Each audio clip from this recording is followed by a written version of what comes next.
just running my game. The voice the furthest from my mind.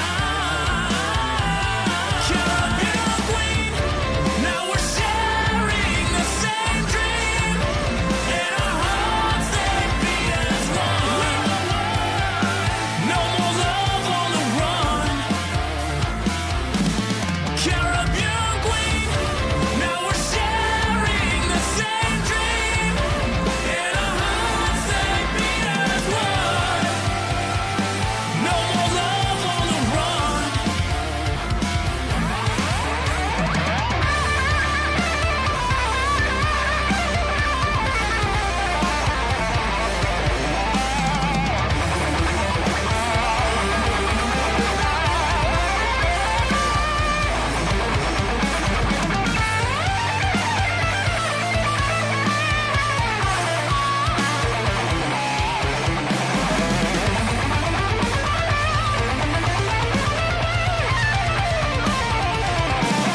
Caribbean queen, now we're sharing the same dream, and our hearts they beat as one. No more love on the run.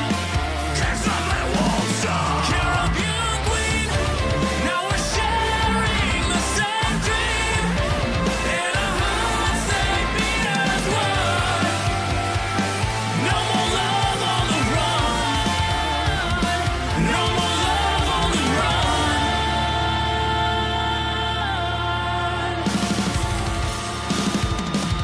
Bring the down.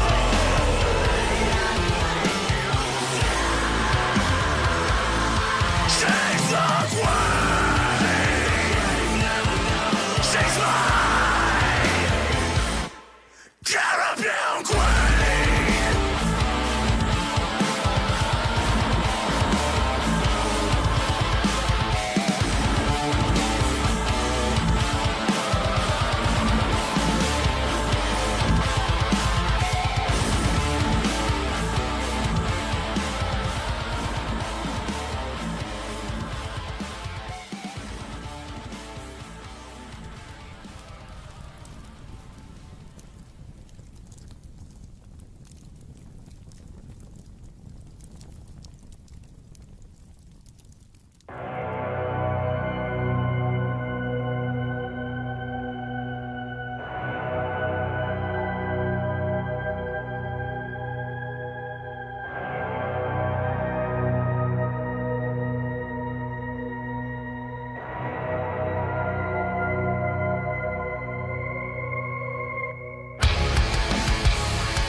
Ladies and gentlemen, step right up and see.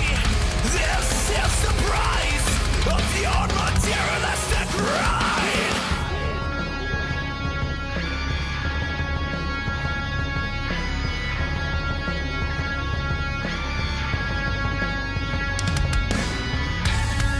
I can take control of burning in this blackened soul.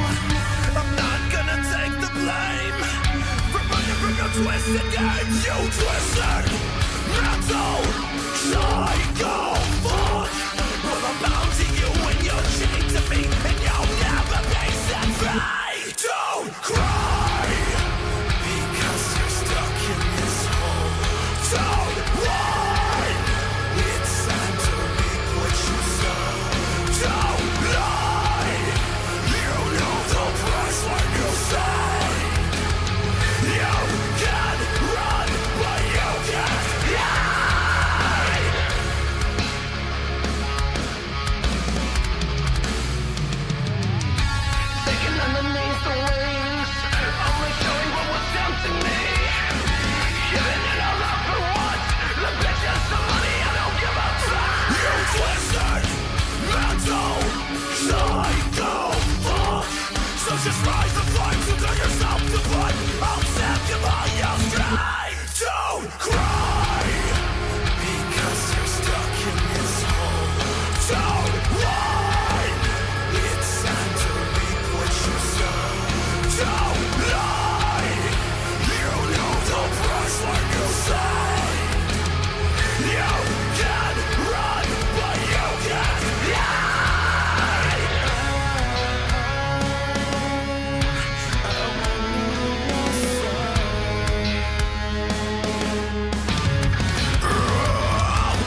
And now for your weekly dose of metal. Here are your hosts, Morgan Danielle and Luke O'Blaze on The Metal Experience.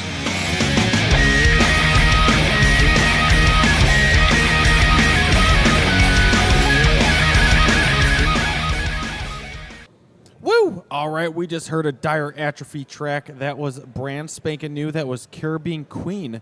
That was a cover of a Billy Ocean song. Do you remember that song? Mm-hmm. A metal band covered Caribbean Queen by Billy Ocean. Your friend covered. Yeah. Your friend Tom. sharing the same dream. Sang it. And they also have a YouTube video up now, and you can download it off of Apple Music or stream it on Spotify. That was Dire Atrophy with a Caribbean Queen cover, Billy Ocean cover. And then we heard In Chains by One Steel Wound. You can buy tickets off the band and from our friends in Consume the Divide for their May 5th show at Bottom Lounge when they open up for Combi Christ and Silver Snakes. Just $20. I am Luke O'Blaze with Morgan Danielle. No Greg Master with us tonight. That son of a bee sting. He went to the beach and didn't come back. He died. No, he didn't. Don't say things like that. He's dead.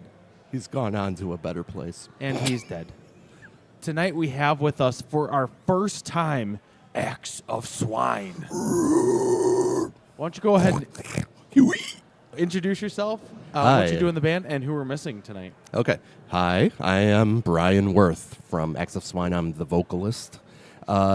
With us here in spirit, though he's still very much alive, is Dan Gunther. He is the guy that wrote and recorded and did all the music. So he did all the music? All the music. And the drums and everything? Yeah. Dang. What a talented dude. And he recorded everything? Uh-huh. Dang. And mastered it. And mixed it. Dang. So what do you do? Wrote the lyrics, Yeah. and I recorded my own vocals, and I That's performed it. all the vocals. That's it. Yeah. He did his part. Made weird sounds. So tell us a little bit about how you and Dan met, and was it love at first sight? And all that fun Love stuff. that first Yeah, it's pig funny, squeal. funny you should say that, because it kind of was. Aw. For me, at least. He didn't know me for a while, but he's one of my heroes from when I was a teenager. Like, first local death metal band that I got really into was his band Euphoric Evisceration. Also in that band was Rick Hernandez, who Ricky. I fucking love that guy. Yeah. We did a battle of the bands with them. Like, my band was a thrash band at the time. It's called Open Cage. Open Cage. Yeah. What did you do in that band? Vocals still? Guitar. Guitar? Yeah.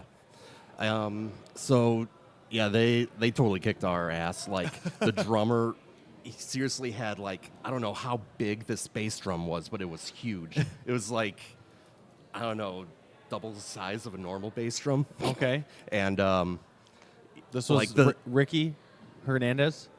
No, actually, Ricky played guitar in that band. Really? And they had a different drummer named Al Colado. And Dan, I think he was the bass player in that band. I could be, I think he was the bass player. And This was in high school, you said? yeah, and he was a little older than me, and like, me and my group of friends, we were like hardcore about their band. Like, I think we started a rumor they were going to be signed by Roadrunner. Okay. So this is like in the mid to late and like 96, 97. Like, Okay. Yeah. So anyway, let's see. Fast forward to like Facebook years, and I look up the different members from that band, and like I find Dan and see what he's up to. He's like doing a dark industrial project called Vein Collector, and one day he just posted something on Facebook. Like, right when I logged into Facebook, he posted it, like it said just now. Yeah. And he said, I got an album finished, looking for a vocalist to record the vocals. And I'm like, hey, I'll do it. Yeah. And he sends me a message like, okay, when can you get started? I'm like, don't you want to hear what I sound like? He's like, nah, you'll be fine. You made the cut. Yeah. Nah, you'll be fine. Yeah. Like, oh, okay. And so I started working on it like it took me a while to finish it because I've never been a lyric writer, and like that was the hardest part for me, was like, having the confidence to actually do it. Is this the first band you've been in where you've done vocals? Yeah. Okay. So like when I showed it to people, I'm like, my vocals aren't too understandable, are they? Yeah. So yeah. Anyway, When was this? I tend to ramble. No, you're good. What year was this? So I started working on it, I think around 2014. Got, a lot of different, like, setbacks, like a computer crashing and, Oof. that kind of shit. But slowly but surely, I finished it. Dan had the patience of a saint. That's what And, we're going to hear tonight, right? Yeah. Okay. Yeah, so, and we finally released the album last August, 2018. So if it's just you and Dan, Yeah. have you guys played shows before? No. Are you just planning on being like a studio band, or do you want a live band in order to play eventually? What's the plan? Right now, it's like, for both of us personally, it's just not in the cards for us. Like I got a really young daughter. Like neither of us can commit to like any kind of serious regular practice schedule. So and since we would have to go and actually find the musicians to play it, it's just something that I think we're operating in a different way than other bands. Like it's a very non-traditional structure. Like we don't get together and like do the recording. We did all I did my parts at home. It's nice not having to like do the traditional band stuff that you would normally do, and I think it's allowed me to like try to promote the band in different ways. Like doing stuff like this. I went like on a horror movie podcast. Ooh. So What was the horror movie podcast? it's called My Bleeding Ears. Oh, I know the guy. Yeah. Larry. Larry. Yeah, Larry and Jesselyn. I know Larry. I was on a podcast Shout out to those with two. Larry Yeah. for a while. That's awesome. Larry's Yeah. a good guy, and he knows too much about horror movies. Yeah, yeah. Too much. Absolutely, I'd agree with that. That's fucking awesome. When did you do that? This was back in, I want to say September, maybe October. Okay. Yeah, Sweet. we watched the movie The Gate. Do you remember that one Yes. from the 80s? With the little like clay monster guys, right? Yeah. Yeah. The gate's fucking awesome. and the one The the friend, rocket at the end, and Yeah, and they had the friend who was a metalhead. yeah. Dude, like that that movie's scrawny kid. that movie's badass. Yeah. And the fucking the hole in the backyard that like opens up to this giant gate Yep. to hell. Wait, Yeah, is this the the gate. one with the one that I bought you with the guy from Jurassic Park on it? No. What That's- movie's that? It's with Steven Dorff. Yeah, Steven Dorff. Little fucking like 9-year-old Steven Dorff. Yeah.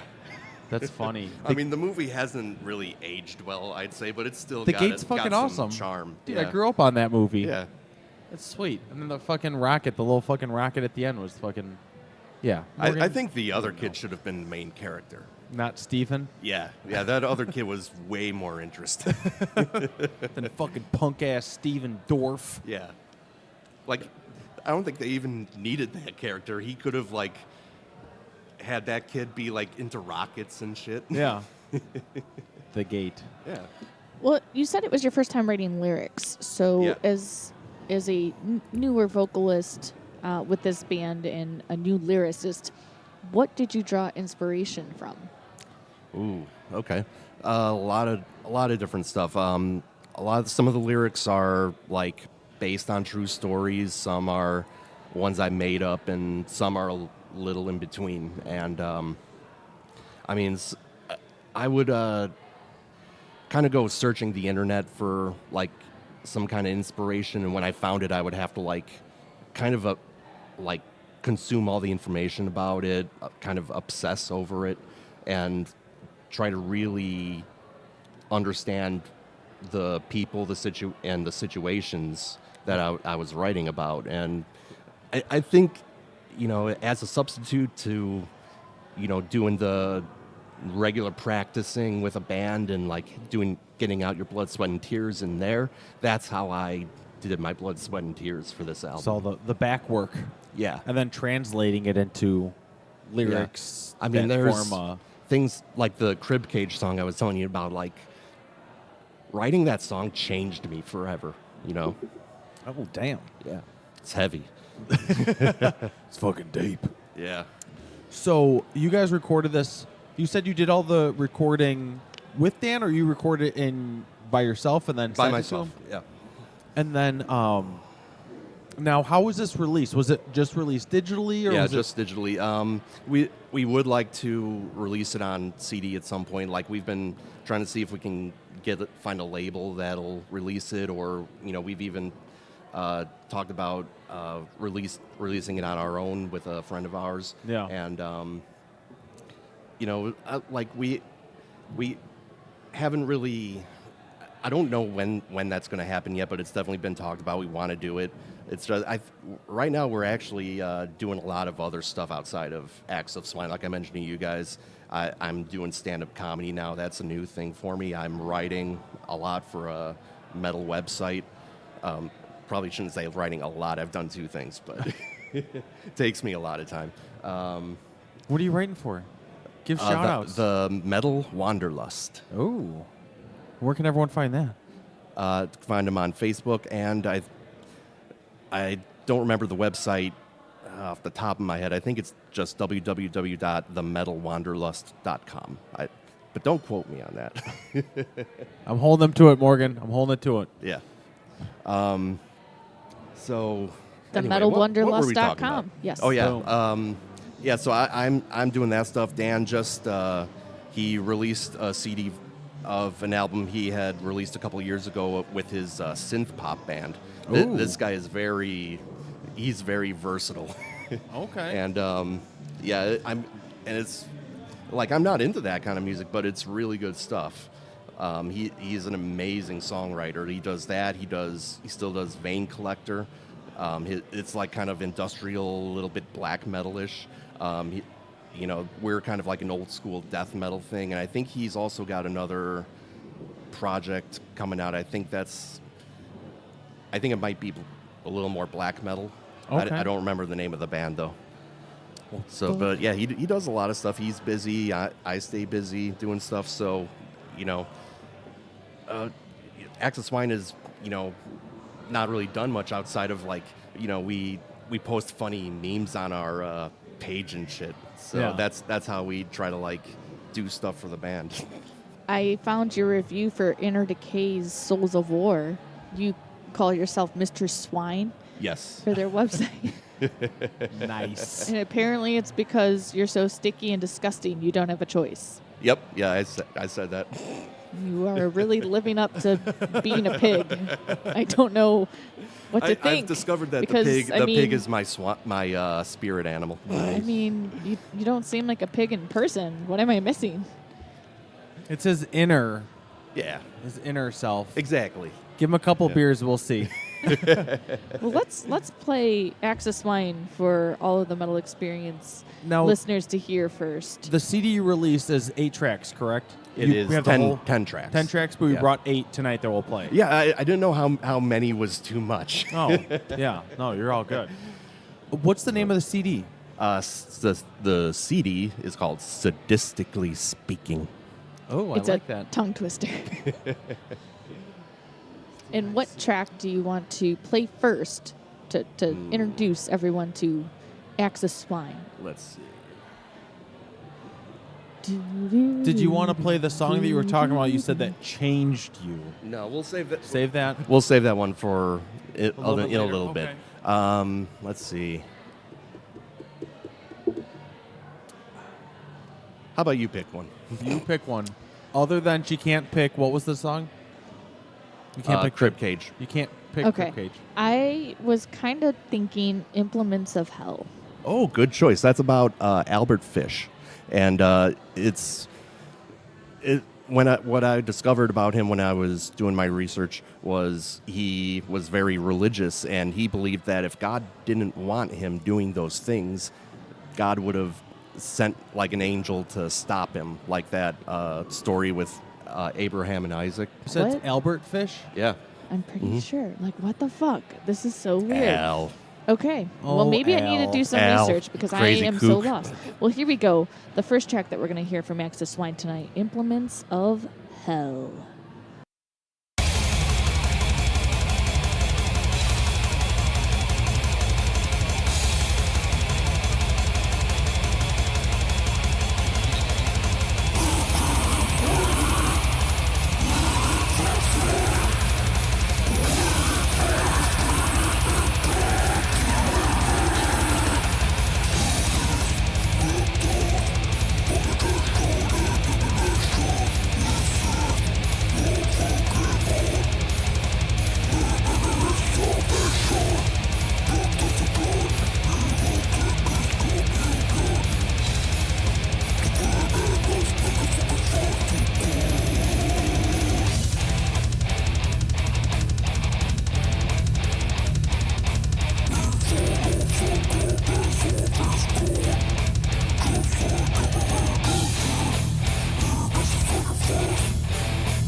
Hey, come check out Small Town Mentality Podcast with your host Ben and Austin, we are on every Thursday morning. with tips on how to be a more efficient racist. No, we don't do that.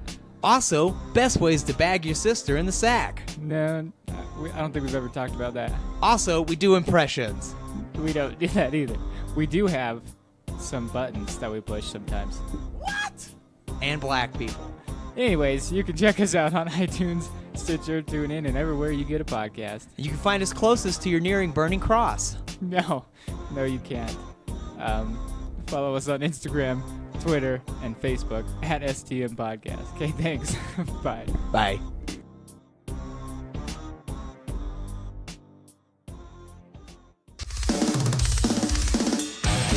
This is Jeff. This is Linus. We're in the band Nephilim, and you're listening to the Metal Experience.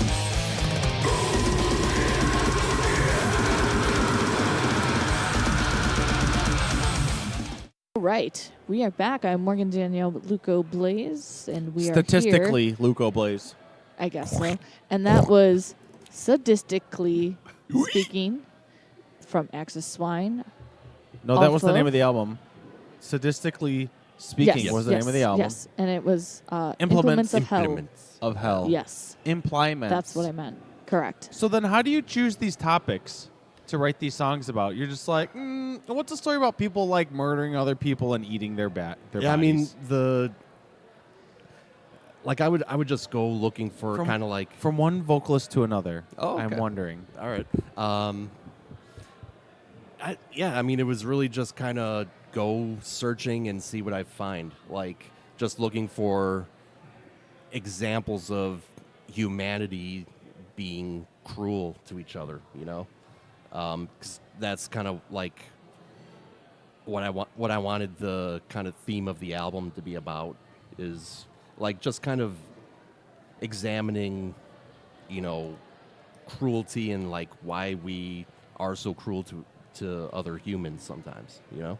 So with the writing process, now when you came in, he said it was Dan, right? Yeah. Dan, he had all the songs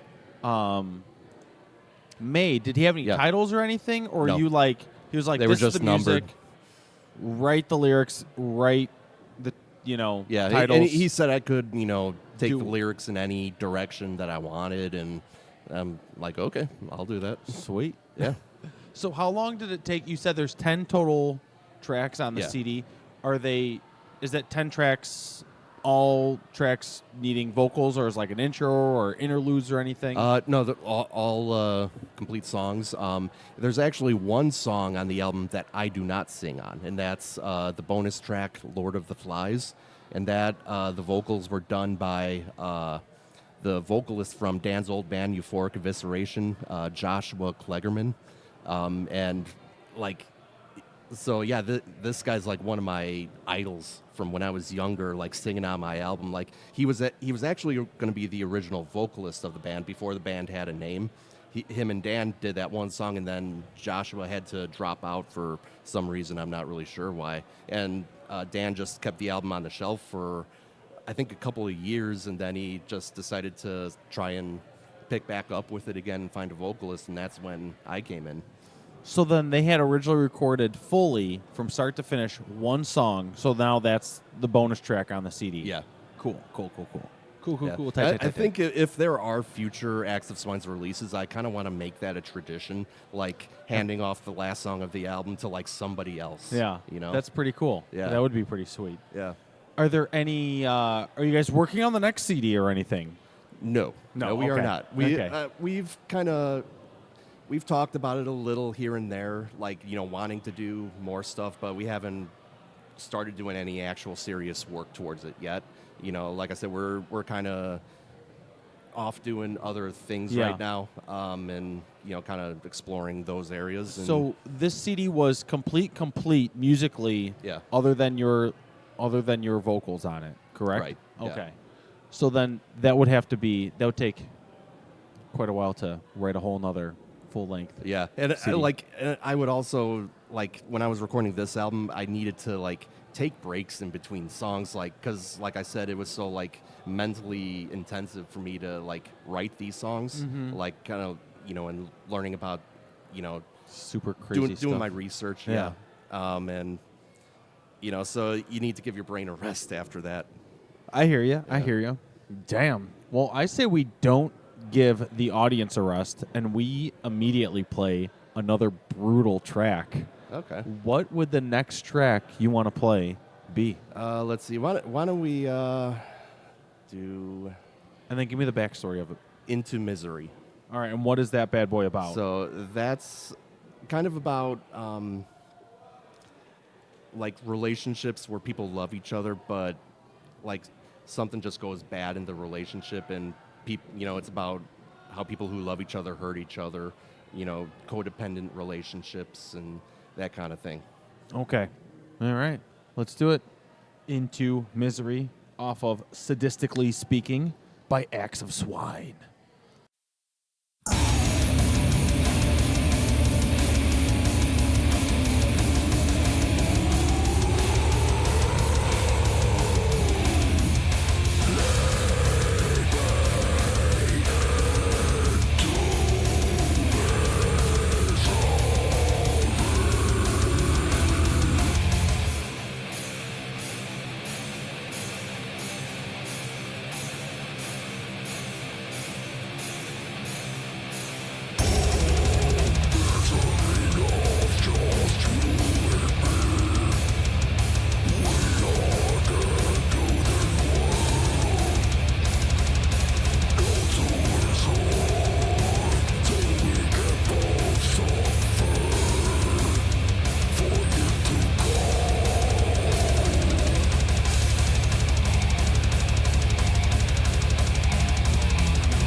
This is Justin. This is Dustin Austin's J&D, of the So-Called Saints. or so-called Sense, Tell your boys or Smile Your Boys. you're listening to the Metal Experience. Boom.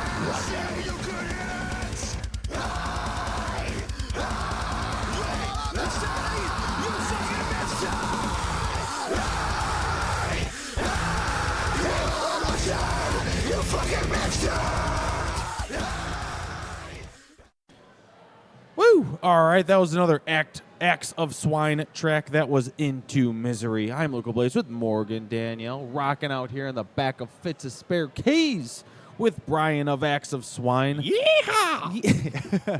Perfect. Brian, I wanted to get back to the beginning. Okay. When you were a wee Firstborn. little lad, what band was like, I need to listen to the metals?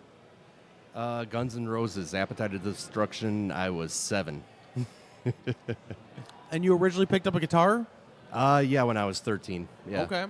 Yeah, like I started with Guns in 87. You start playing with guns in 1987, folks. I was into like Motley Crue at that time, and then when I was like 10 or 11, that's when I started really getting into like heavy stuff. Like I got into Metallica, of course, and then Megadeth, those kind of the thrash bands, and then I got into like Black Sabbath, went back and heard the older bands. Then I discovered death metal in '92, and I heard "Pull the Plug" by Death on a compilation. I was like, "Holy shit, that's awesome!" I got really into Pantera around that time too. Pantera was definitely like my band when I was in high school, so like huge hardcore Pantera fan. That band Tempora. Yeah. I love you guys. I love you guys. And just every year, my taste seems to get more extreme, and I get into whatever's heavy at the time, and I feel like that's how it was for me. It was like you find, and then you just gotta like, oh, I gotta get heavier. Gotta get heavier. I always gotta find heavier. It can't get heavier. Oh wait, shit, it did. Right? Fuck. Because I was like almost AC/DC and Van Halen. That's what I grew up on. Yeah. Then I got into Jimi Hendrix and Black Sabbath and Kiss, and then got into Metallica, and then Metallica was just like it just spiraled. Then it's like, oh, Metallica then led to Anthrax and Megadeth and Slayer. Yeah. And then it was like, oh, and then Sepultura, and then fucking, oh man, you just keep getting heavier. And then it's like, oh man, death metal, oh, black metal, Cannibal Corpse, oh, fucking, Demu, and that just keeps. It took me a long time to get into black metal.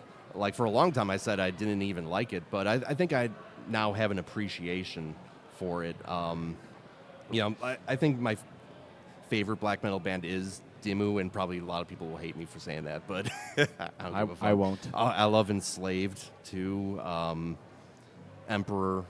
Just like I don't listen to a lot of black metal, but I have bands I like now. So, But yeah, I will listen to some, not all. And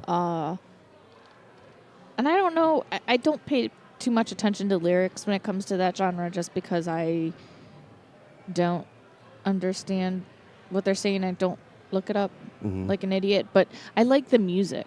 I just like the synth and the like how just the darkness of it. It's because some of it's not super heavy, but I mean you might have like intense drums. Yeah. But then the other like guitars and bass, they're a little bit more slower. Like I don't know. I can't. Yeah, what's really good doing is... a terrible job of describing this, but I like the theatrics of it. Yeah. Because I've seen Demu live, and I've seen Behemoth live, and I think they're Behemoth great. doesn't refer to themselves as black metal. No, but They refer to but just themselves like as their extreme metal or something. genres, just seeing them live, their presence, there's just something about like watching them that is just more of an entertainment, like a show. Yeah, like Flesh God Apocalypse. Fucking love them. Yeah, They're so awesome. I mean, when it comes to that Would genre, Flesh God be considered death metal or black I think metal? they're melodic symphonic death metal.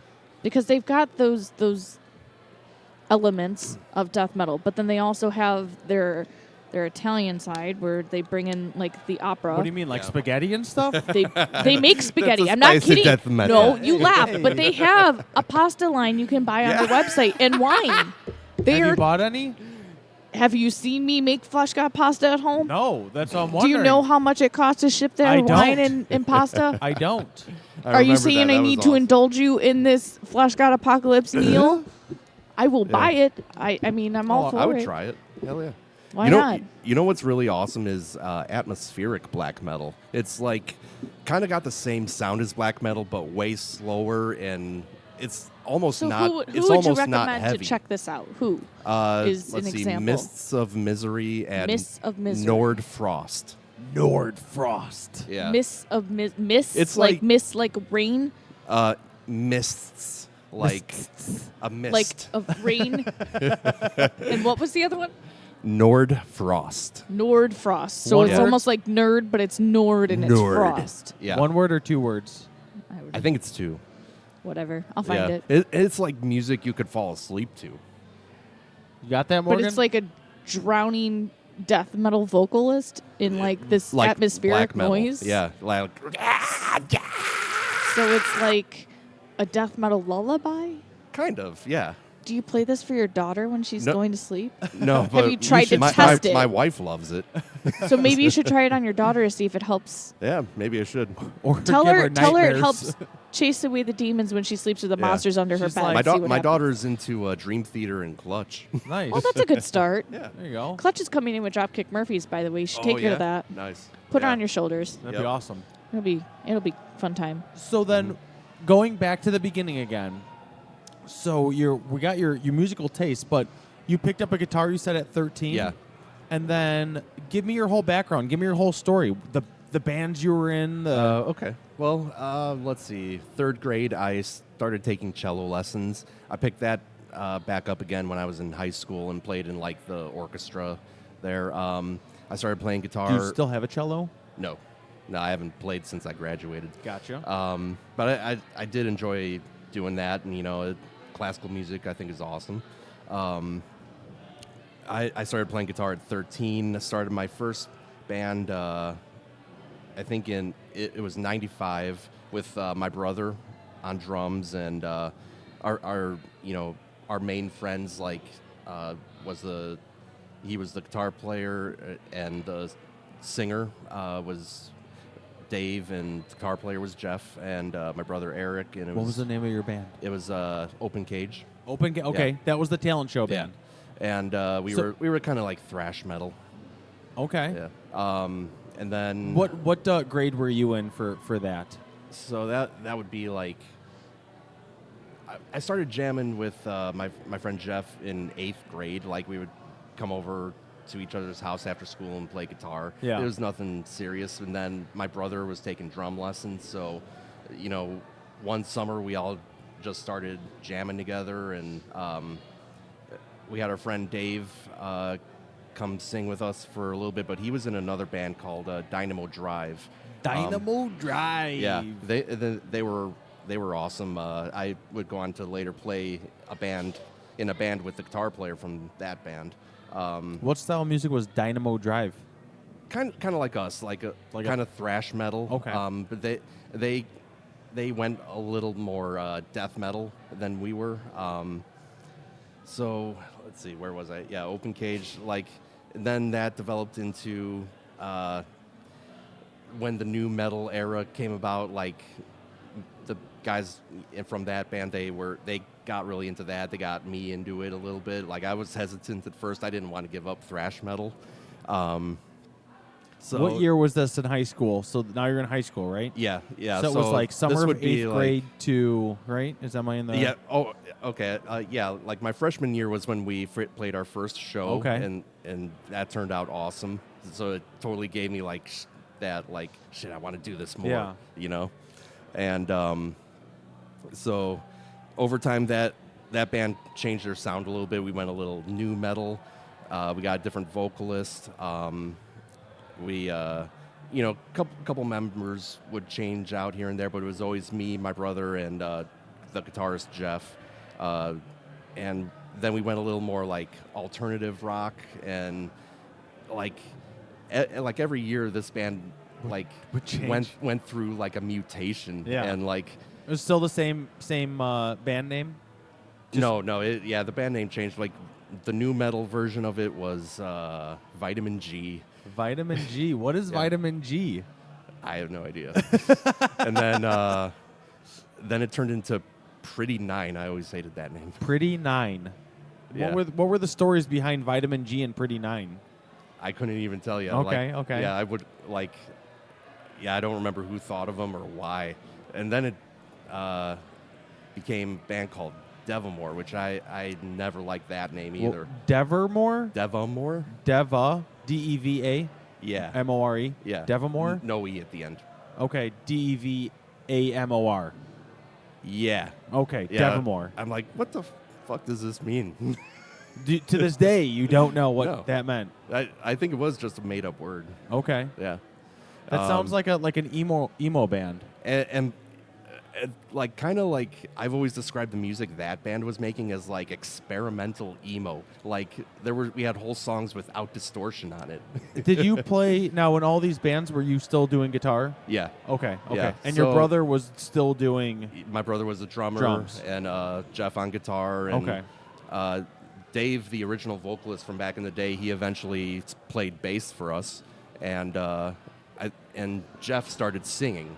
So, but I was always like living and breathing metal, Yeah. like outside of that band. So eventually got to the point where like I really want to get back to doing metal, and that's when I joined. What year are we now for Devamore? So this, I left that band in, I think it was 2001, or maybe early 2002. Were you still in high school during that time? No, I was. Okay. I was out of high school. Okay. I was like 22 or something. Okay. Working at a record store. Nice. What yeah. record store? Warehouse Music. Where's that at? It was in Buffalo Grove. It was a chain. Like, You ever heard of that? No. They bought all the Blockbuster music stores. Blockbuster So, had a music store? yeah. What year is this? 2001. I started working there in '99. Worked there until 2003. Why did I not know Blockbuster music stores? Yeah, and then it changed to Warehouse Music, and I worked there for like 4 years. I became the store manager. Damn, Yeah. son. Like a boss. That's pretty sweet, though. So, did you get discounts on all fucking records and music and shit? Yeah, we got a discount. What's yeah. the coolest thing that came through your store that you bought that you knew that you had to have? You always A had first copy dibs. of Sons of Abraham, which is the band before with members, band before Glassjaw with like the guitar players from Glassjaw. That's pretty sweet. I Yeah. need to look this band out too. Sons of Abraham, huh? Yeah. Let's see. I don't know. It was kind of store where we didn't get a lot of cool stuff. You know, it was Oh, like man. very like, corporate kind of Yeah. record store, but occasionally some really good stuff and came in and we would get like used CDs and you'd find some gems sometimes. Okay. Yeah. Like anytime we got a copy of a band called Handsome, like I think the album was Hanson? Handsome. it was the guitar player from Helmet. It was Okay. like another project he had with guys from like Quicksand and Cro-Mags and Murphy's Law, like just like hardcore bands. But this is more of like an alternative rock record, but it's just amazing. And like I bought every copy that would come in because I wanted backups. So, how many copies of Handsome's And do CDs? you still have I only have one now, but at one point I think I had 3 or 4. Nice. Yeah, I would give them to people. I need a backup for my backup. Yeah. That's funny. Like, here, you should check this out. Keep it. There you go. Yeah. And then, okay, back to the band wise. You're still doing guitar, right? Yeah. And now you're kind of in like this alternative. And how old are Yeah. you? And then I was like 21, 22 years old. I was just starting to like not really feel the music anymore. Like I needed to get back into something heavy. So remember the guitar player from Dynamo Drive that I mentioned? Dynamo Drive! Yes. Mike Russo still the best guitar player I've ever known. Yeah. I had heard like he did a 2-song demo for this thing he was starting called Genus. He had a drummer named Bobo. Bo was an awesome guy. Bobo Bo? Yeah, Bobo. Bobo. And our friend Chris from high school was singing for it. And when I was still in the other band, our bass player Dave, he played on this little demo. And when I heard him, I started thinking like, damn, that's really good.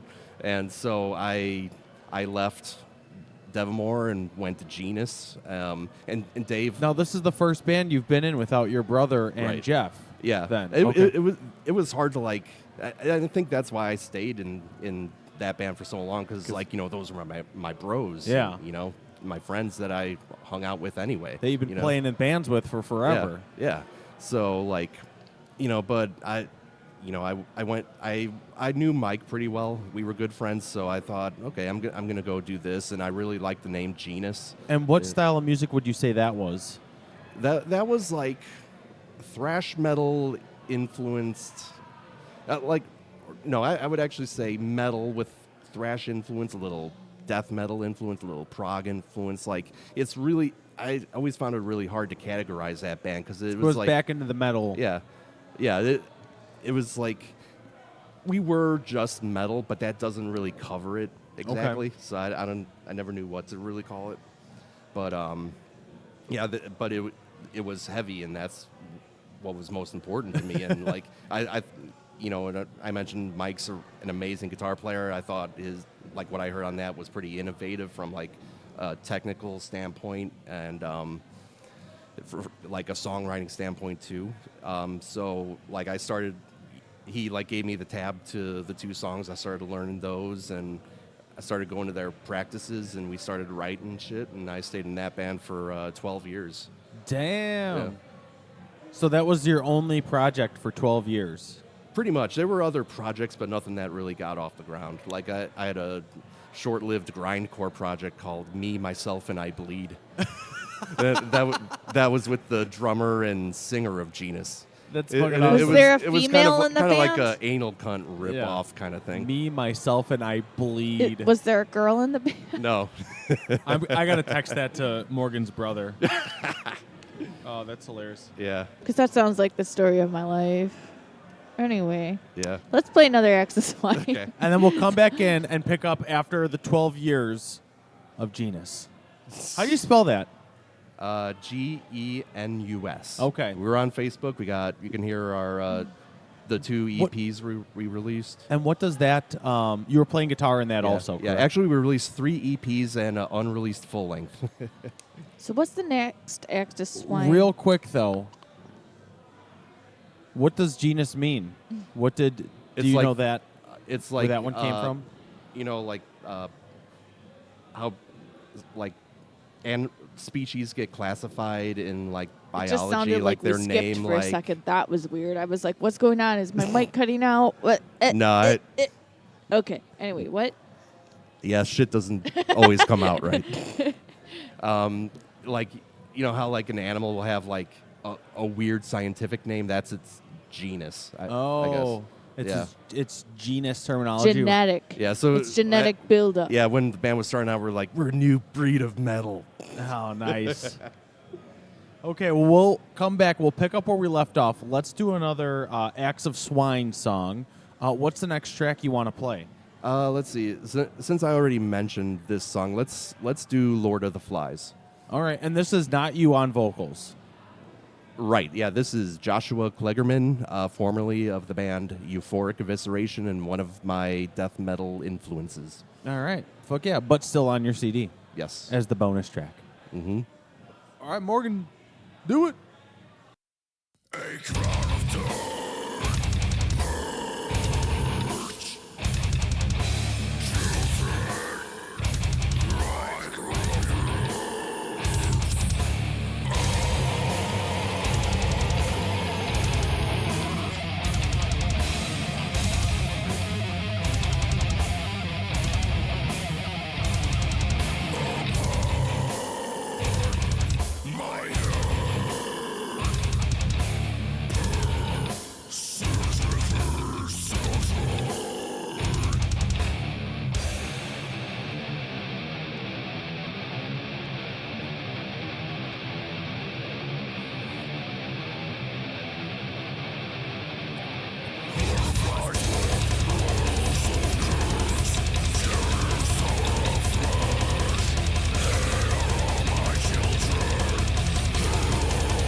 Hey yo, it's Troy Adams from the podcast Wrestling Society. Every single Wrestling Wednesday, we bring you brand new episodes where we review the best and worst of professional wrestling eras of the past, as well as the biggest current events in professional wrestling and mixed martial arts.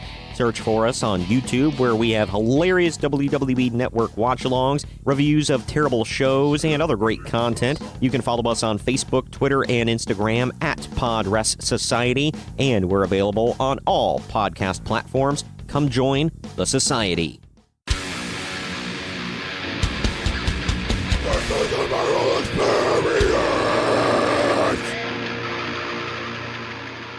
All right. Once again, I'm Morgan Danielle with Luco Blaze, and that was another track off of the album. Sadistically speaking, Morgan. Thank you. I got that. That was Lord of the Flies, and that was not Brian on vocals. That was Joshua Kleggerman. Woo woo. I The think Clegster. his vocals put mine to shame. Oh, I calm don't down. say that. So while we were listening to that song, we kind of got looped into this interesting conversation just going across the board of albums that we picked up and from the music that we've Talking Grown a lot up. about Devin. influenced. Devin Townsend's been a huge topic of conversation. But a little interesting part that I think that it would be good to start recording is about Luco was talking about how judging album by its cover and how it makes you feel about like what it's going to be about before listening to it and how it influences how you listen to it. So you were talking about how you didn't like Natural Born Chaos from Soilwork. Hate it. Produced Hate by it. Devin Townsend because... Which is so weird because I love fucking Devin Townsend, but I fucking just And don't. that's I the can't album most get- Soilwork fans love. Really? Yeah. I can't get into that album. And being a lyricist also and being a vocalist in a band too, when I listen to other vocalists and like how they're writing their lyrics, and if they put something in there that's so like generic and lame, like that makes me cringe. Like you fucking couldn't think of a better fucking word or a better line than "I'm high as the sky, like a kite." I don't know. I'm just Rhyme thinking of scheme is something popular. something stupid. I don't know, but like something like that dumb. It's just like sometimes when I listen to music, it makes me cringe, and I felt myself. I feel like I haven't listened to an album in a long time, and I remember like I waited a few years and listened to it again. I'm like, I still fucking hate this album. I love the last song on that album, Soilworkers Song of the Damned. I'd have to it's so listen to good. it again. Yeah. But there's something about that album I just fucking can't get over. See, like just like In Flames Horacle, I fucking hate that album. I don't like that album as like much it. either. It has two good songs, and that's Episode 666 and Dialogue with the I Stars. felt and like that's that album it. just The rest of wasn't that very album is well mastered. garbage. I thought Yeah. it wasn't like its full potential. The sound of it is just I mean, now I don't listen very to In Flames gritty. anymore I, at all. I don't but know why I compared everything else. I in only that. do like their first 6 albums. Yeah. Yeah. I stopped. What were their most recent albums? Your Morgan- last one that you probably stopped listening to them after was Come Clarity. What was the one after Come Clarity? Sense of Purpose. Yeah. That Oh, was Sense when of Purpose. that was when I really like Alias fuck this. was the I'm best writing song them on that off. album. Sense of Purpose I didn't buy. I listened to it. I'm like, this But is that's kind of because garbage. There was like they started one- going one through okay so song. many one or Yeah. two lineup maybe songs, changes. okay songs, and then I just like stop listening to them. Like Yeah. for some reason with music, it's like if a band puts out a very like album, I kind of just stop. They just kind of like Trivium's another band where it's like I really like Trivium's first 2 CDs, and then like they put out the one song, the CD with all the clean vocals. And I bought it, and I only liked like Crusade. one track, and I was just kind of. It sounded too much like Metallica. I never it listened threw to me them again. off. Yeah. I think that's one David Draymond produced. Yes, from it was. Disturbed. It totally Yeah. was. But then they went, you know what, though? They've had some good songs. And their last album that just came out 2 years ago was really good. Yeah. I thought it was a good comeback album Probably for them. He needs to fucking do the fucking vocals. He's another one, though, that had throat surgery. And I Then don't know if he fucking wants stop to push doing it. vocals and fucking get another vocalist in there, because I want No. fucking brutal vocals. Then I want my just- metal with some fucking balls. I want it fucking brutal. Yeah. If you gotta, let's say he does the cleans for the choruses, make it work. But Come on, I just want and if fucking- you're gonna do clean vocals, like put some balls in. Yeah, it, right? You know? I don't want it. You sound like a little. I'm not going to get into that, but Yeah. I don't with any of my I mean, obviously, I don't think I'm going to hear any clean vocals from Acts of Swine and any of, There's one song on the album where there's like a little clean section in the chorus. See, like, and I don't do any clean vocals myself. I've ever recorded just one song that had like a small little part that had some cleans, but for the most part, I fucking, I don't know.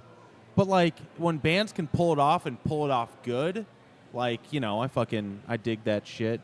But like, I really respect that August Burns Red doesn't do fucking any cleans. Except, not you know, true. when they have fucking, you know, a guest vocalist. Or from everything I've heard, I've never heard them do any cleans. But it's like that genre of music that they play, you would expect them to be cleans all the fucking time in choruses and whatnot, but like they don't.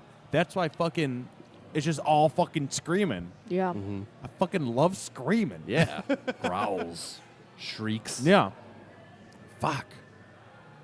But yet you do love a lot of bands that have singing incorporated. I do. Mm-hmm. But it's also got the fucking Yeah.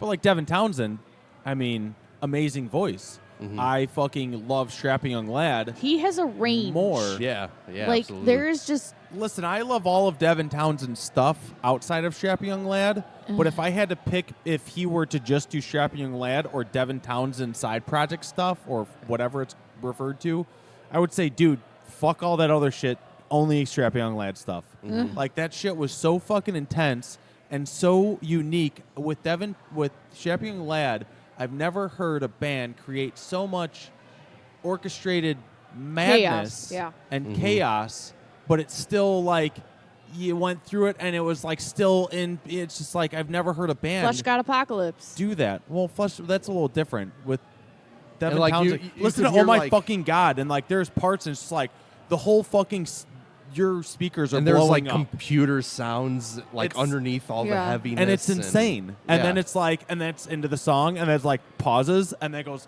back, and it's like, dude, I love when that song kicks in. Like they've got that weird intro with Yeah. like the sample going, and then like like they got the sound like kind of weird where it's like kind of lo-fi a little bit, and you can hear the drums, and then it just goes. yeah, yeah, and it's just fucking insane. And it's just like, dude, only fucking Strapping Young Lad could have that much crazy. It's Yeah. dude, that's why I loved him because it was so like different. Like it has an industrial feel to it. I would say. Yeah. Yeah. I like. Yeah. I got to see them like 3 times, I believe. Strapping Young Lad. Yeah. I saw them twice. The one time I was telling you, I didn't even realize it was them, Yeah. and then we only saw like 3 songs, and then they were done at the Riv or the Vic or whatever, and then at like an Ozfest. Yeah. That's when Alien came out, and they were like, "Ooh, Love is so." Alien's a garbage album, by the way. It has like Shitstorm's cool. Yeah, that one Alien didn't is have kinda much like staying some power. crossover to kind of like get them kind of some recognition. Yeah. But other than that, like, and then the music video for Alien or Love was pretty cool too, Yeah. like the Evil Dead, you know, I didn't- concept. And I didn't really get into the last one they did. The New Black. Yeah, The New Black was pretty sweet. It was It very. didn't really connect with me that It much. was catchy. Yeah. It was like catchier, you know, but I really liked that album. The what was the fucking? Oh wait, no, I must have seen them 3 times. Where else? Because I saw them tour off of that album. I don't remember where I saw them because I bought Wait, for what one? Strapping Young Lads, the New Black album. Was this when they were doing Ozfest? Because that's when I got the sampler. No, because and I saw I them got that fucking. when they were touring off Alien. I don't fucking know. So, but what was the Strapping Young, the self-titled CD? That CD was badass. Mm-hmm. That one, Yep. oh, so good. The New Black. Where did I see them tour off of? Because I bought the fucking. It's like a Strapping You Young have Lad the on shirt. the back. You it have the says, shirt. hell yeah, you fucking suck on the back. and I bought it at. I There wouldn't. was a time where he would wear that shirt every other week Yeah. to like the show, and I had to tell him, "You gotta stop wearing." I don't this know where that shirt is. I know where it is. Don't worry. You got it still. What the fuck does that mean? It's hidden in a drawer, so you You don't wear it fucking that bitch. often anymore. You'll ruin that shirt if you keep wearing it. Anyway, I must have seen him off of that tour because I don't know where else I would have bought that shirt. I don't remember. Anyway, What was your first concert? First real concert was Down in '97. nice. Though I had played some of my own shows before going to like an actual concert. Like national act. yeah. So with Down, that CD came out I think it was 95, 96? I think it was 95. Yeah. Okay. And they were touring out. They toured off that CD? Yeah. Yeah, they did. My buddy, Like I saw them it was like right around the release date. my buddy in high school gave me that CD, their Yeah. first CD. And he's like, "Here, man, you can have this." But he was older. He was a year older than me in high school. And I was like, "Oh, cool." Like, I don't know what the hell it was. It was just a free CD. So I'm like, Yeah. "All right, sweet." And I'm listening to it. I'm like, "Oh, this is, whatever." And I'm listening to it. And I didn't, like, put it together that was Phil Anselmo's voice. I'm still, new into the metal. I mean, mind you, I'm still in high school. I still don't know what the hell I'm talking about, but, even now. But then I'm, like, looking through the fucking inlay, and I was like, is that Phil Anselmo? Like, at the picture in there? Mm-hmm. And I'm like, what fucking CD did he give me? Like, I was so confused. Like, what? Pantera? Wait, this isn't Pantera? He's in other bands? But yeah, that CD's fucking great. Mm-hmm. I saw Yeah. it Down once, and that was at Ozfest when they were touring off their second CD. And someone threw a couple joints on stage. He goes, "Oh, fucking thanks, man." Puts it in his pocket. I think it's kind of like his shtick.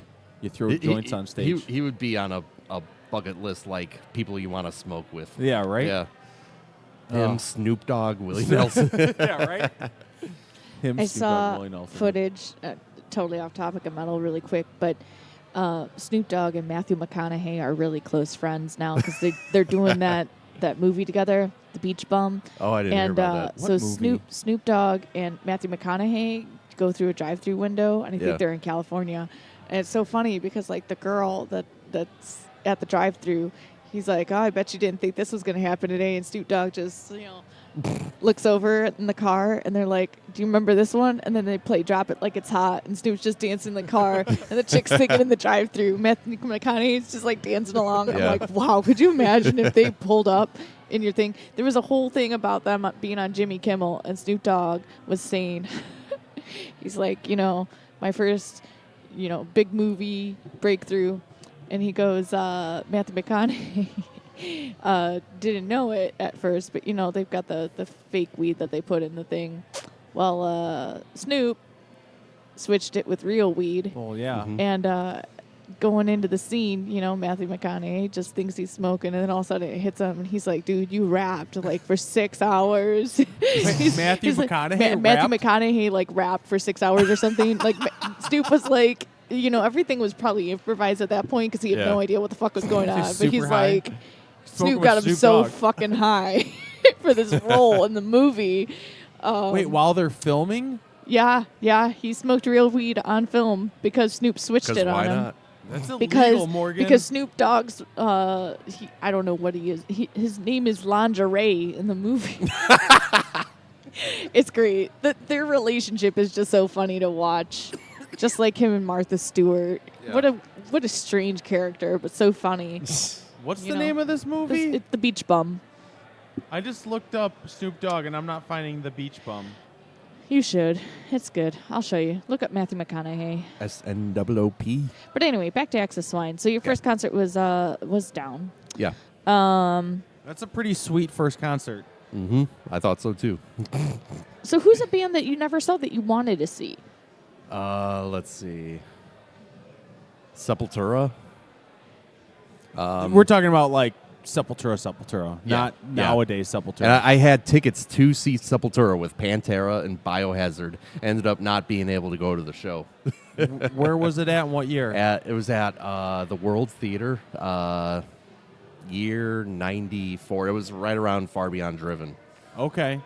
Wait, World Theater. What is that it like? was in Tweeter that was in now or something? Tinley Park. Okay, so that's Yeah. Tweeter or whatever the hell it's called. Yeah, who knows what it's called now. 8,000 different name changes. Oh, Sepultura is your never Yeah. been able to. And I would say it Sepultura. I've been a fan of Amorphous since like 94, and I just saw them for the first time in 2017. Took a couple years. Yeah. Well, and like they hadn't come to the U.S. in like 10 years before Yeah. that. And, back in like the 90s, I just never had the chance to see them. Morgan, What? I would say Pantera. Yeah. I had the chance to see them when they played the Allstate, and it was Soulfly, Pantera, Scrape, and Morbid Angel. Oh, nice. And I needed Yeah. $55. I was like, Dad, bum me $55. I will pay you back. And my dad was like, no. I was like, fucking give me $55. And he's like, no. I'm like, you're a fucking asshole. So I never saw them, and I plan to eventually, see them again. This was on the Reinventing the Steel tour. And I was like, all right, well, fuck. And, I'll have to see them next time they come in town because I'm going to have fucking money to buy this ticket. And then they broke up. Yeah. I never saw them. Yeah, that sucks, man. Yeah, I luckily I did get to see Pantera 2 times. I think I thought I saw them at the Aragon, and I thought I was gonna die at that show. Like the pit was so brutal. Fuck, Pantera. Never. Fuck. I would say Sepultura, original Sepultura would be Yeah. on that list too. Fucking Sepultura, brah. Fucking Sepultura. Seps. They're gonna have to get back together, or fucking all original members, and I don't see it happening. yeah, right. Yeah. Well, fucking Igor and Max got back together. I don't understand. Like, dude, that's fucking Sepultura right there. I don't care what you say. Like, those two guys are like Sepultura. Yeah. Paulo, whatever. Replace the bassist. Who gives the Yeah, fuck? but you need Andreas. Dude, get another guitarist. He can play Andres' fucking Yeah. shit. Dude, fucking what's his name? Mark Rizzo? Mark Rizzo. Yeah. That guy's he a might phe- be. He might be able to. That guy's a phenom. He could play Yeah. anything.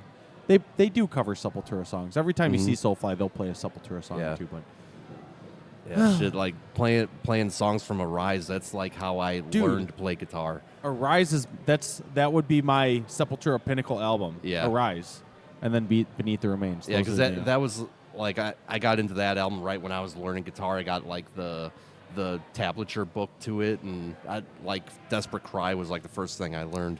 the first time I heard, isn't Arise the opening track of Arise?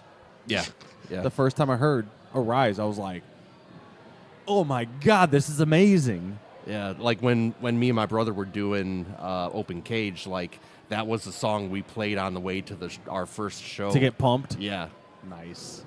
Fuck. Let's, we got a ton of more Acts of Swine tracks as we're just talking metal. yeah. Why don't we play another Act of Swine track? And what's the next track you want to play? Okay, let's get into Crib Cage. Okay. All right, so this song is a true story. It's about a girl who was born in like 1953, I believe. Okay. She was born into a family of mother, father. She had an older brother. The dad was very off, like mentally, and the mom was, I think, blind and a little bit disabled.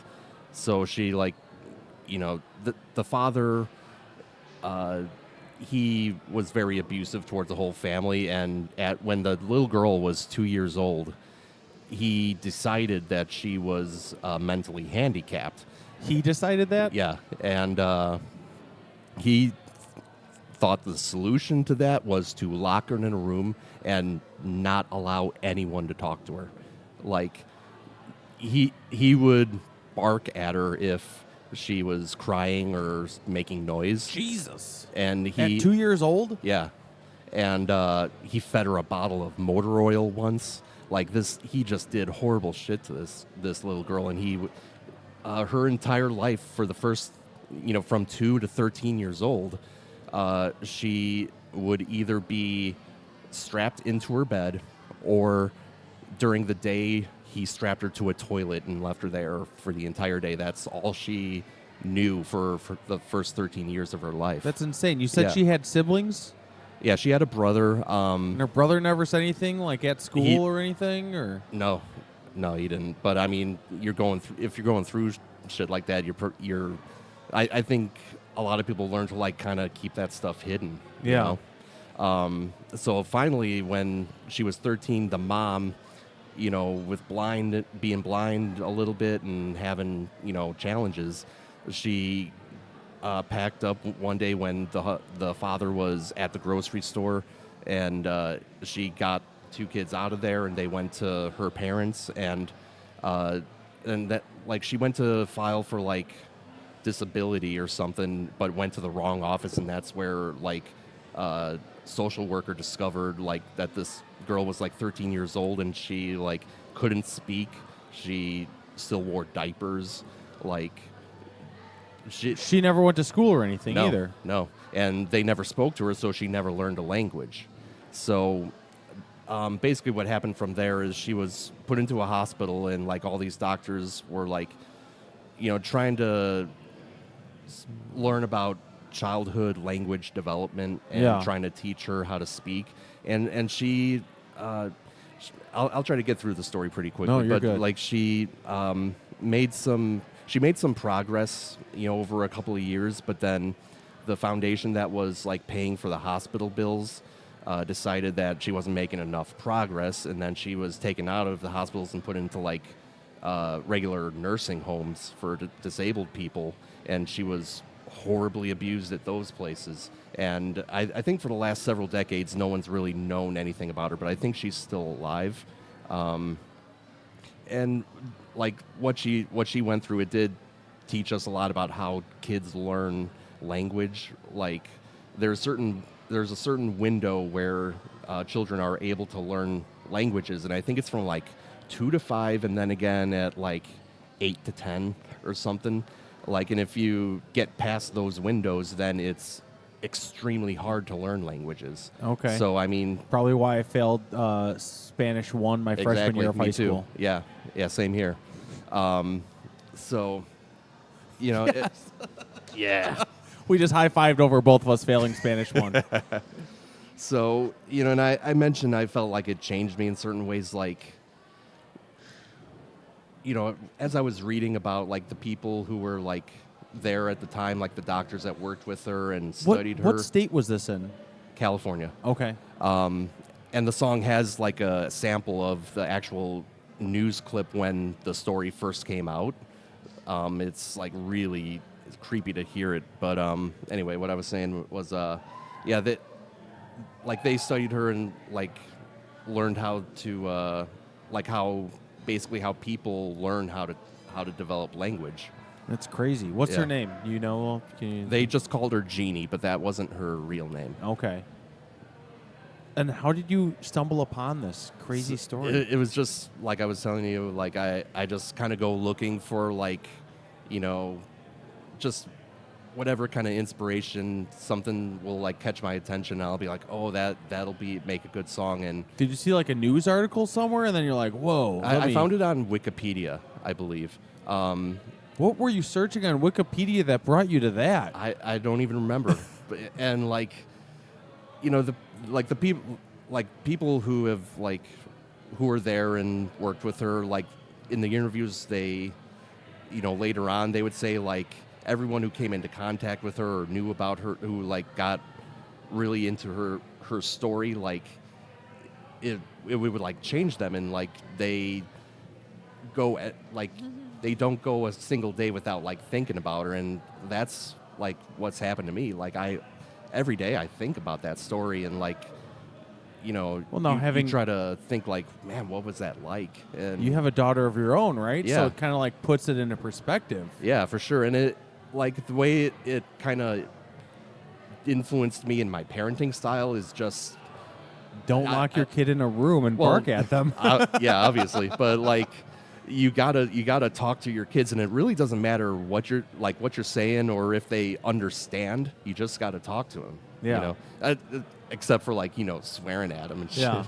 But You little motherfucker. yeah, that's not productive at all. But yeah, just talk to your kids and like use big words and stuff. And they'll you know? develop quicker? How old is your Yeah. daughter? She's 6. 6, okay. And I think it's definitely helped her. Like her teacher told me she's very expressive.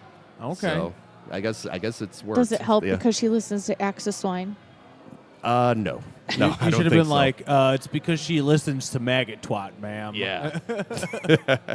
Awesome. All right. Well, here we go. We're going to hear Crib Cage.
Officials in the Los Angeles suburb of Arcadia have taken custody of a 13-year-old girl whom they say was kept in such isolation by her parents that she never even learned to talk.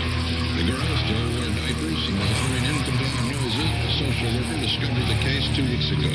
The authorities are hoping she still may have a normal learning capacity.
Hey, this is Pete, Tanner, Zach, Pat. and we're Bloodletter, and you're listening to The Metal Experience.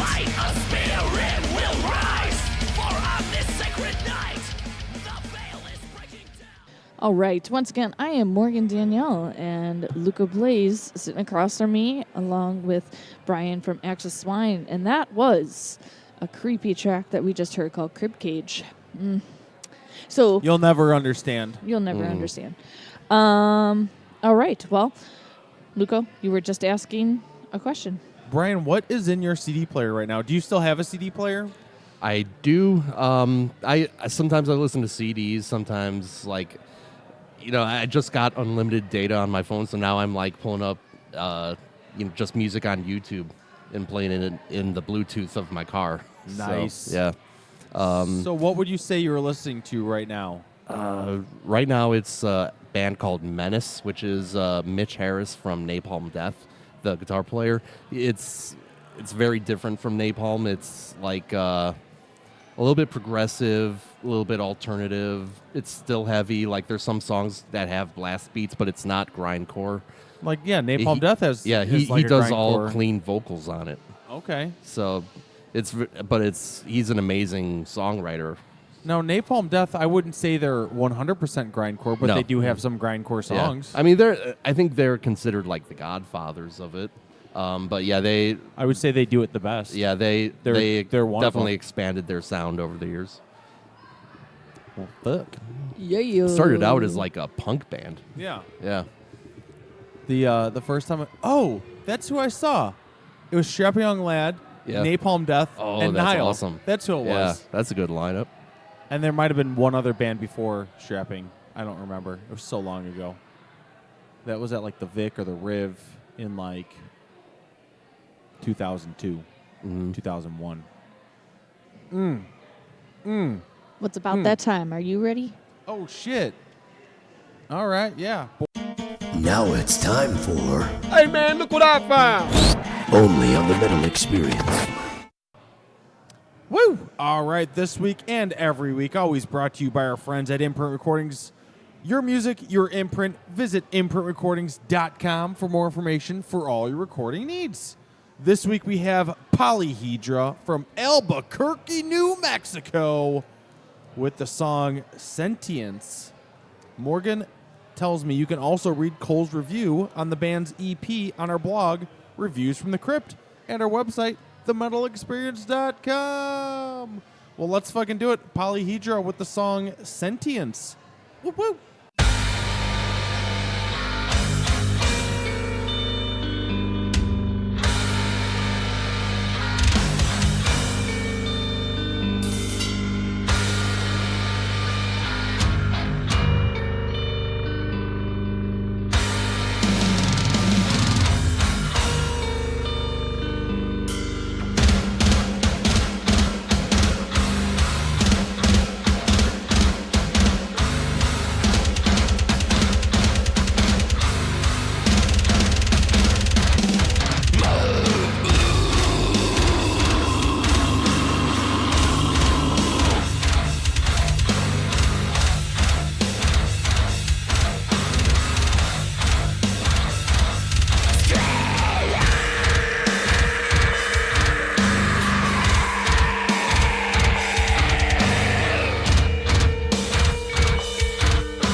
Police and gas, we're tortured.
This is Gump. This is Trent. This is Tim. And we're Heavy! And you are listening to the Metal Experience radio show, super show extravaganza, live on what the fuck network? Ah, fuck. Can you edit that? Woo! That was, again, brought to you by Imprint Recordings, your music, your imprint. Visit imprintrecordings.com. When I say brought to you, I meant they sponsor that segment. Yeah. Just so you know. That, again, was Polyhedra from Albuquerque, New Mexico, with the song Sentience. And, again, you could read that review on the band's EP on our blog, Reviews from the Crypt section. On our website. On our website, themetalexperience.com. Luke Blaze, Morgan Danielle, here with Brian of Acts of Swine, still rocking out in the back of Fitz's spare keys. Morgan, take it away. We started talking. Morgan keeps cutting us off. Like, hold on, you guys. You're talking about some good stuff. We need to come back in and talk about it. We still got a lot of music to play, but Brian mentioned earlier that he also has recently taken stand-up into his life. How long have you been doing stand-up? I did it for the first time about a month ago. And how'd it go? And where was it? Went all right. It was at open mic night at the Brower House. Oh, nice. And the entire audience was just the other comedians that wanted to perform. So we all got like 4-minute sets. And I couldn't really tell if people were laughing from the stage. Like, considering the fact that it was all other comedians, probably weren't laughing. But so give us. I was part of your judging set. myself based on whether or not I just wanted to get through my jokes without fucking them up. I didn't care if people laughed or not. Yeah. Can you do your whole 4-minute set right now? Oh, I'm not going to do that. Can you at least tell us the one that you were talking about before I rudely interrupted you about the day in the life of metal I don't think guitars? so. Not going to happen, Morgan. No, here's what I'm going to tell you. I'm going to tell you guys how I got these 2 scars on my forehead. You see these? It looks like Pac-Man or a less than symbol. I have a little scar on my forehead from headbutting a friend at this bar, drunk as shit. Yeah. Having a less than symbol didn't really help my confidence at all growing up. But so anyway, how I got these scars. This eyebrow is one, less than that eyebrow. Yeah. This one on the bottom, I got that one in 97, my second show ever, Deicide, at the Thirsty Whale. We went there to see Euphoric Evisceration was opening up. And so... Is that a joke? No. Oh. No. Why would that be a joke? I'm more of a... I thought he was telling a stand-up thing. No, I'm You're legit just telling a story? My stand-up style is kind of storytelling. Oh, okay. I promise this is going somewhere. Okay, so Thirsty Whale, Deicide, dude wearing a sharp spiked armband. Ooh. I get one right in, right here, few inches to the left or right. I would have been blind. The second one I got in like the pit or like.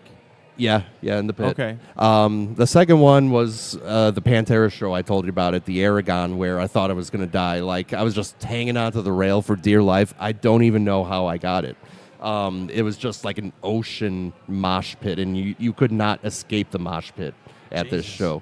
My dad picked us up after we after the show, and like I knew I was bleeding a little, and I get in the car. He's like, and he kind of looks at me like, "What the fuck happened to you?"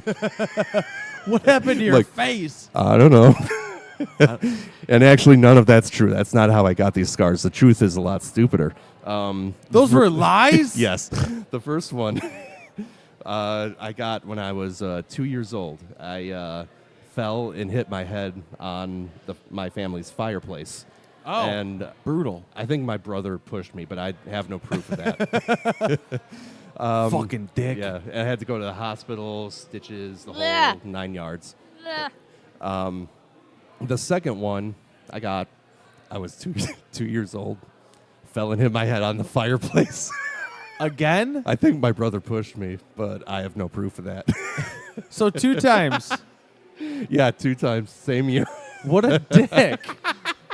No, 2 scars at the age of 2 in the same spot. Yeah, and the second time Your brother was really trying to get rid of you. He's like, fuck this little guy. I'm the man around the house. He was trying to put you into the fireplace How old- because Yeah. that's what the stories were that He your was parents 2 read to years him older was than all me. Years about. old. So he was 4. I mean, that's part of the joke. I don't think he really pushed me. Or if he did, I mean, I don't know. Like I said, I have no proof of that. But the second time it happened, the hospital called the cops to see my mom. And she had to be like, I swear my son's just a klutz. I swear, we're not doing this on purpose. Yeah. And then there was another time I hit my head when I was 6 years old. I was riding my bike. We lived in a cul-de-sac. And I was riding my bike, and I hit a fucking parked car and went flying forehead first into the gravel. Oh, no. So I've been banging my head my whole life. Nice. What were you not like paying attention? What were you doing? Yeah, I was just riding my bike. Into a parked car. Yeah. This I've been stupid my whole life. sounds like the perfect transition into. I mean, like you hit your head at 2 years old 2 times. That's got to leave some brain damage, right? I have a scar on the top of my head from the couch splitting open, and I fell on blocks that were underneath the couch, like the ABC blocks. Yeah. I had a bunch of them. I guess they were all under the couch, and I was running on the couch or something. It split open. I fell and cracked my head open. That's what the scar on the back of my head is from. Yeah. Well- So I've also, at a very young age, Let's listen to "Bludgeoned" by Oh, Axis Swine. yeah. Oh. Perfect. And what's perfect this one about? transition. Hitting your head. A nice segue. Is this is about hitting your head?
Hey!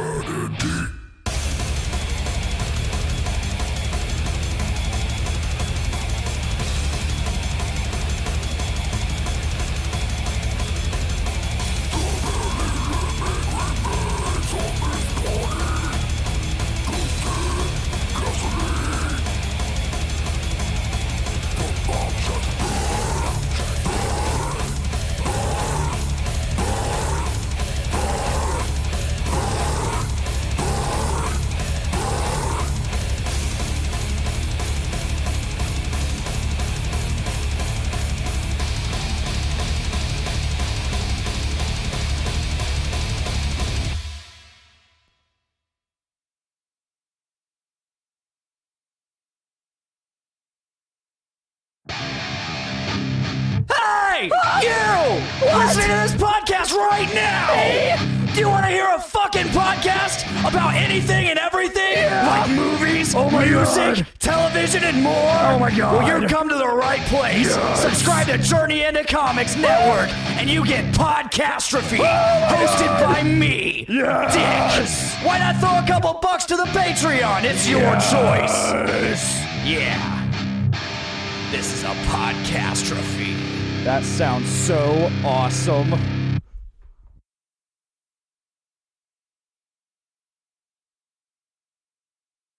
I am Morgan Danielle with Luco Blaze. Once again, we are hanging out with Brian from Axis Swine. And that was Bludgeoned. Bludgeoned. That was Bludgeoned. legit about being hit. It's about a mob tearing a person to shreds and That's bashing graphic. their head in. Yeah, pretty much. Perfect. Just what I would expect from metal. Just the way I like it. So Luco wanted to talk more again about your music career. So you were in the band for 12 years. Mm-hmm. And Yeah. Luco, where did you want to go from there?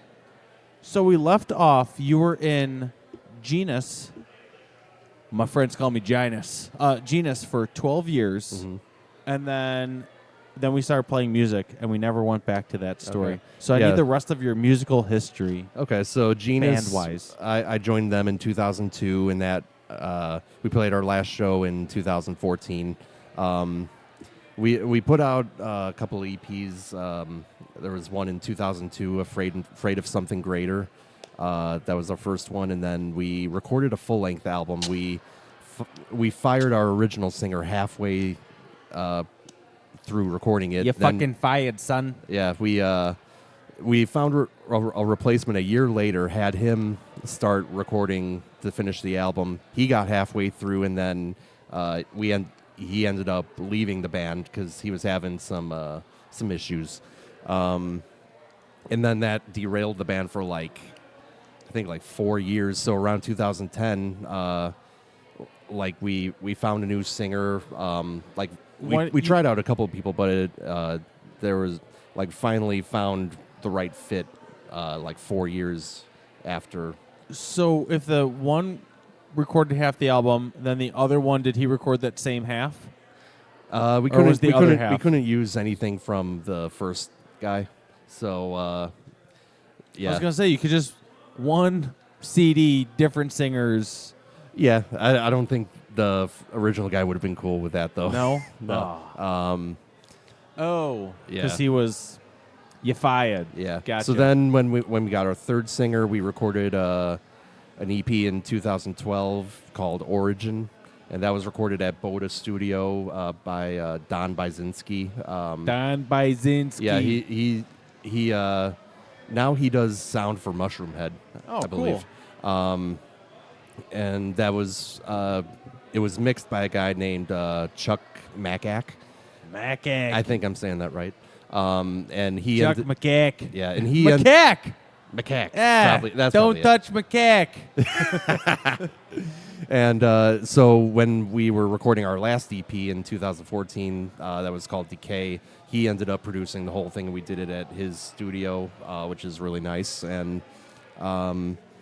so when we recorded that album, I knew at that point, I'd already told the guys that I had to leave the band because it, what I was saying earlier about not having time for a regular practice schedule, like Yeah. having a kid and everything. Like, it was just too hard to, like, have a band around that kind of responsibility and working full time. So, yeah, like I told them for a couple of years. Yeah. It's until you get down a routine, and then you kind of be like, all right, now I'm back in get back in the game. Yeah, so I told them that I was going to have to step down in early 2014. We finished up the EP a couple months later, and then we played our last show in June. So, and that was around the time that I started working on Axis Swine. Like, I knew I was going to need something to, Keep you busy, fulfill yeah. my creative needs Keep you busy, after leaving Genus. So it's pretty cool how things kind of worked out. Guitar in Yeah. Genus. Yeah. Now to vocals. Yeah. And have you ever done like backing vocals or anything? Yeah, Or? yeah. In Genus, I was the guy always doing like backup growls and shit. Okay. Yeah. And you're like, you know what? Fuck it. Yeah. I'll do Like all vocals. recording vocals on a death metal album was like a bucket list thing for me. I talked about doing it for years and just never had an opportunity. And then it just literally fell in my lap. Yeah. At the Perfect exact timing. right time. Yeah. So. And then, so for Acts of Swine, how long did it take for you to record? I mean, write and record all. 10 So tracks, I right? started it in 2014, and finally finished in 2017. So I'd say it was a good 3-year process for me. With my computer crashing and having to wait until I could get a new one, and yeah, just little setbacks here and there that added up. And at one point, we considered just making it an EP since I had half of it done. I'm like, no. I said I'm doing a death metal album. That's what I'm gonna do. So you finished. So the CD is 11 total tracks with 10. including the bonus track. No, 10. 10 total tracks with the including bonus track. Yeah. Lord of the Flies. So you Yeah. put down 9 vocals on 9 songs. Yeah. Sweet. Let's play 2 more of those songs, and then we'll end the night after our wrap-up of announcements. Which ones haven't we played yet? So, we still have Phantom Mutilation, the final Epoch, and then Epoch. the Come Holy on, See Morgan. Nothing. I don't know. I've never seen that word Epoch. before. Epoch. Come There on. we go. Sounds better when it's screamed. So, Phantom Mutilation, the Holy See Nothing. The Holy See Nothing. Yes. And then the other one. Okay, let's go with the Holy See Nothing, since Catholic Church has been in the news a lot. Last several months. When aren't they? Yeah. Touching little boys. All right. So the Holy See Nothing into what? We're gonna do Then 2 we'll first. do Phantom, and then we'll end with Epoch. Perfect. Here we go. 2 more Axis Swine tracks.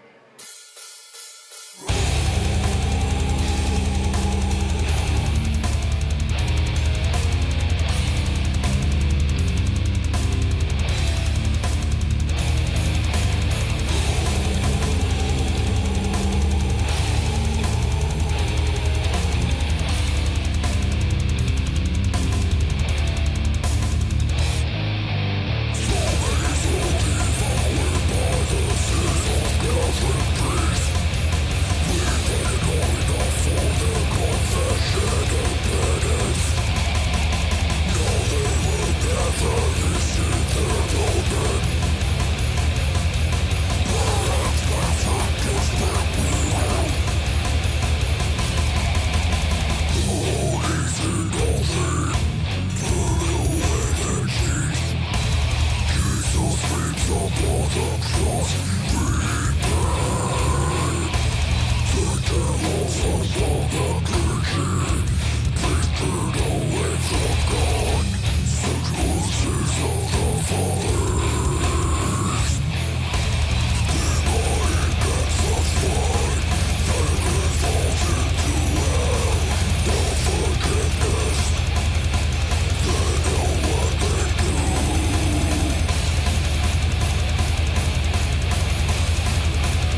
Hi, this is Tony, Ari, Q, and Pat. We are Caduce, and you're listening to The Metal Experience.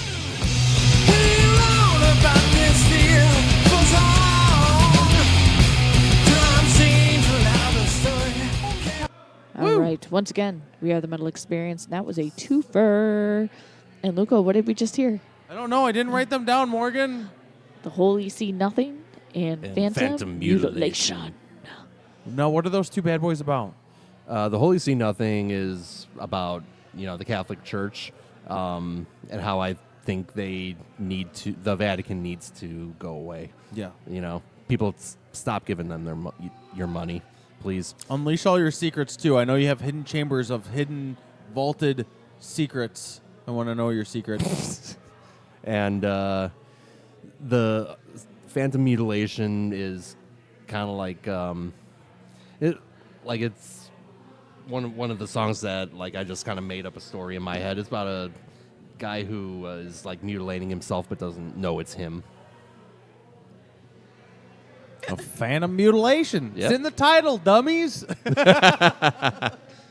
Oh, my goodness. Well, Morgan, we're got a wrapping couple- up the night. Couple 2-tree announcements. Woo! What do you got? Oh, there's a few things I got tonight.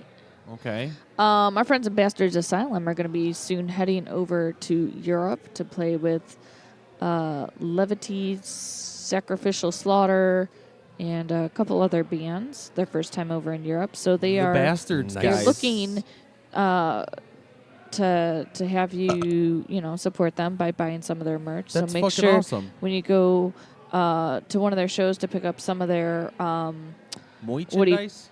Merchandise. You have an opportunity. April 20th, they're going to be playing at Champions 420, in brah. Kenosha. 420, and brah. it's the last chance that you can buy in person before that they go on this tour. So the proceeds will go to their baggage fees that come with traveling with their equipment.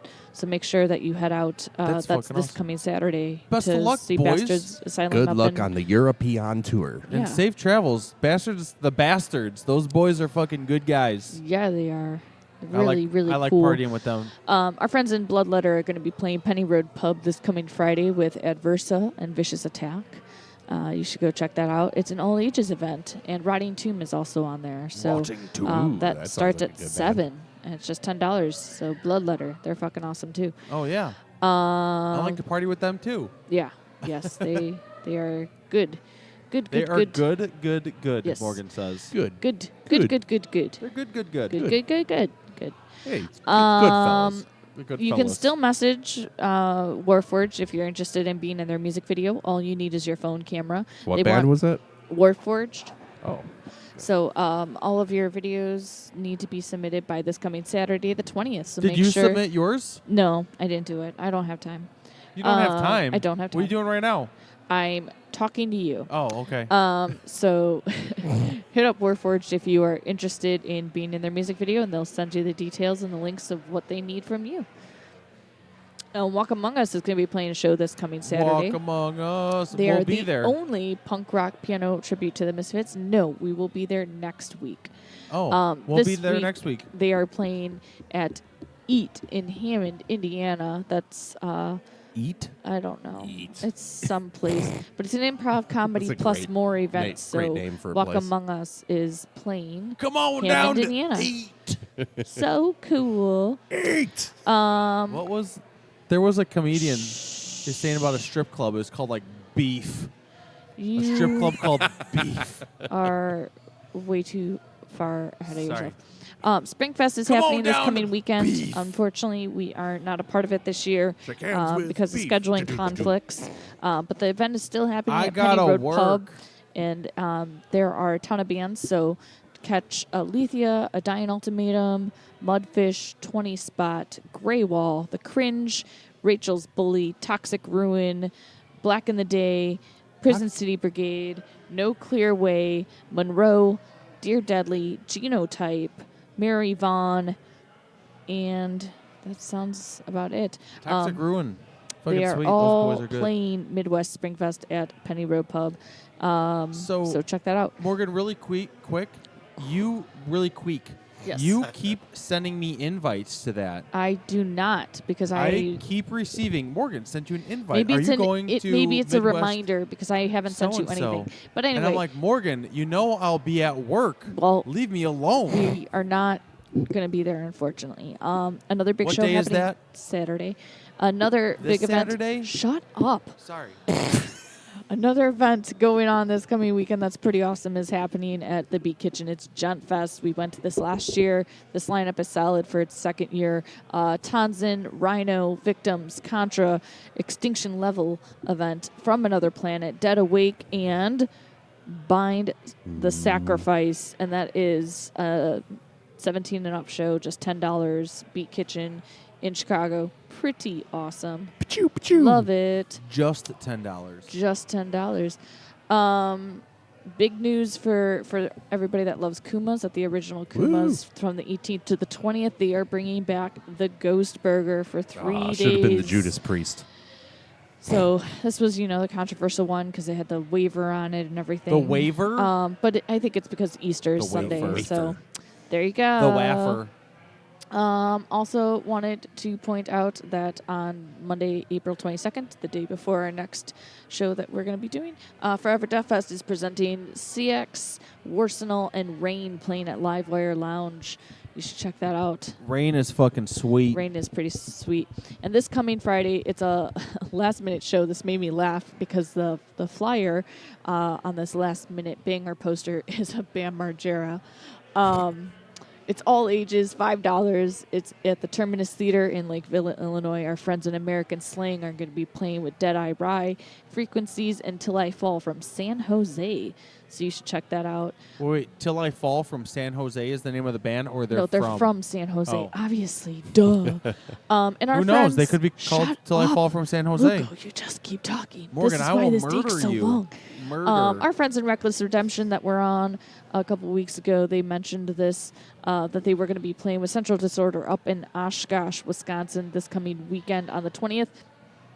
They'll be up there with Rendered with Hate and OTC.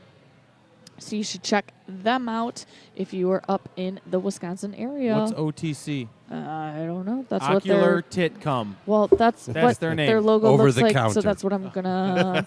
That's what I'm going to call that. So that's what's happening this coming week. Next week on our show, we've had them on. They were guests with our friends in Through and Through. They kind of brought them on because they were going on tour together. But it'll be our first full-length interview with Black Mass. Black Mass. Mass from Mass. Like the movie? No, not like the terrible I've got a- movie that they tried to make. Got a big black mass But in looking my lung. looking got super a forward to big hanging out with black them, mass in my discussing pants. the tour that they were on with Through and Through. Maybe get some dirt on what Through and Through Some did on doit. that tour.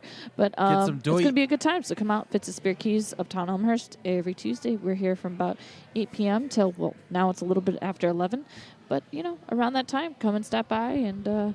yeah, thank you for coming out, Brian, and hanging out with us. And Yeah, on a school sorry, night. Sorry Dan couldn't join us, but Access Swine is sweet. Thank you. Thank you for having me. I really appreciate it. Absolutely. It was a lot of fun. And where can everyone find Acts of Swine on the Information Superhighway? You can find us on Facebook. We have a website, www.actsofswine.com. We got a YouTube channel where we put our music over family movies. And Nice. Yes, I've seen this. The cartoon of the little... Yeah, Peppa the... Yeah. We have one with Peppa Pig, and that scene I in... listen to adult music. Yeah. that scene in a Christmas Story where like the little brother Randy is like taken out on his plate. I did one with that scene too. That's awesome. And let's see, we got our album available for Name Your Price on Bandcamp. Let's see, we're on shit. I can't even keep track anymore. You can find us on a lot of Russian downloading sites. Okay, I like where this is going. Let's see. Facebook. Yeah, we got Facebook. You have your own website? Yep, got that. Still on MySpace? No Well, MySpace. all the links should be on your website then. Yeah. For all accessibility Mhm. and Access Swine. And for those that are interested in physical copies of Access Swine, Brian They're not available. Well, Brian was nice enough to bring us some CDs that we can pass out at shows. I burned them myself. I'm so proud of you. July 19th will be right now the first time that you can get a hold of those copies when we will be at our first official sponsored event if it's a Spear Keys, which was just announced last week. We are sponsoring the Extraction Point CD release show. Yeah. Featuring Luco's band Architects of Ruin. Also our friends in Atlanta's Burning is playing, and the Blank Standard. The So Blank it's going to be Standard. a solid lineup, a great night, $5. It's gonna be on That's that July 19th. I thought it here was at Fitz' 16th. Spear Keys. Yes, July 16th, 19th. 19th. 16th, 19th.